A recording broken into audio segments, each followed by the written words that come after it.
Argentina fue categorizada como mercado emergente por la calificadora Morgan Stanley Capital International. Desde 2009 el país se encontraba en el índice denominado Frontera debido a las restricciones impuestas para el ingreso y salida de capitales externos. Esta recategorización permite que grandes fondos puedan adquirir activos de ese país. Según el presidente de Bolsas y Mercados Argentinos, Ernesto Alariala, generará la inversión en acciones de unos 3.500 millones de dólares. Miguel Ponce, ex subsecretario de Industria y Comercio y director del Centro para el Comercio Exterior del siglo XXI, explicó en órbita los efectos del cambio.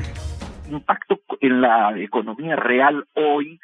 no tiene gran importancia ni en la vida cotidiana de los argentinos,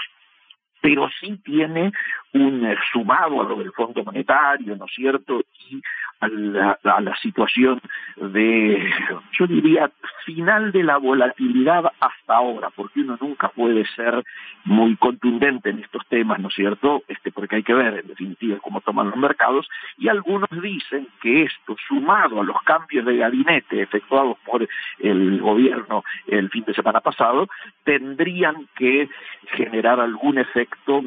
de control mayor de la economía y sobre los mercados que venían en una situación de,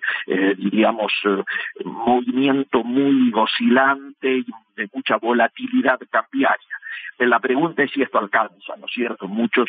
preguntan si esto no ha llegado tarde, particularmente los cambios de gabinete, y como se ha ratificado ciertas políticas, yo creo que esa ratificación no genera el poder superar la crisis de confianza, porque aquí queda claro que no es la crisis de confianza en un presidente del Banco Central, tampoco es la crisis de confianza de un equipo económico, sino que me parece que quien ya está mirado como crisis de confianza es al gobierno en sí.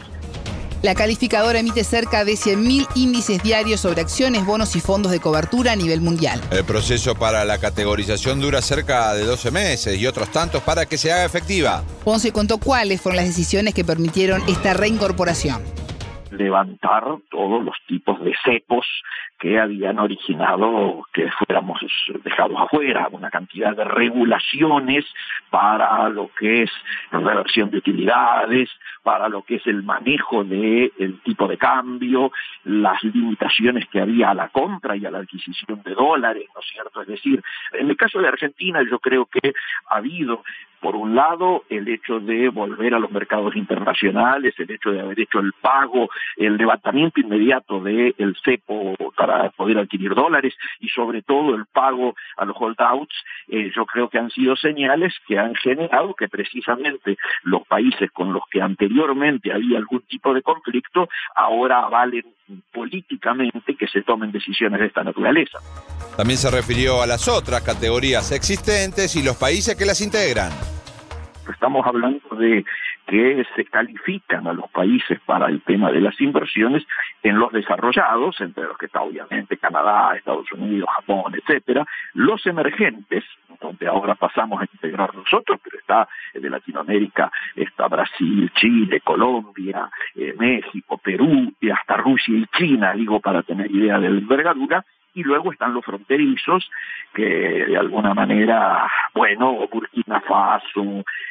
Serbia, Costa de Marfil, ¿no es cierto?, Croacia, países que los fondos de inversión miran muy claramente antes de tomar decisiones y particularmente teniendo en cuenta en el caso de Argentina que esto recién empieza a tener vigencia en mayo del 2019, es decir, prácticamente dentro de un año. Los efectos son importantes en términos, yo diría, de la valoración política del país y ir favoreciendo algún tipo de inversiones. Era Miguel Ponce, ex subsecretario de Industria y Comercio de Argentina y actual director del Centro para el Comercio Exterior del siglo XXI.